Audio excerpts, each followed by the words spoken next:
sevinsin her bir ana.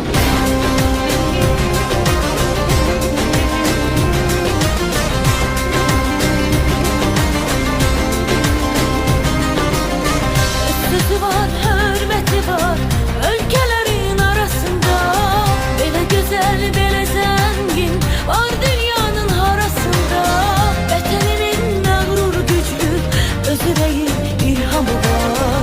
Hoş günlere giden yolda bir ebedi bayramı var.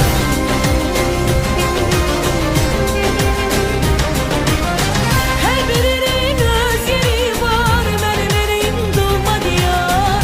Güzelliğine o bir bahar, geleceğe ışık saçar. Kurban olun Azerbaycan, bu müqəddəs torpağına.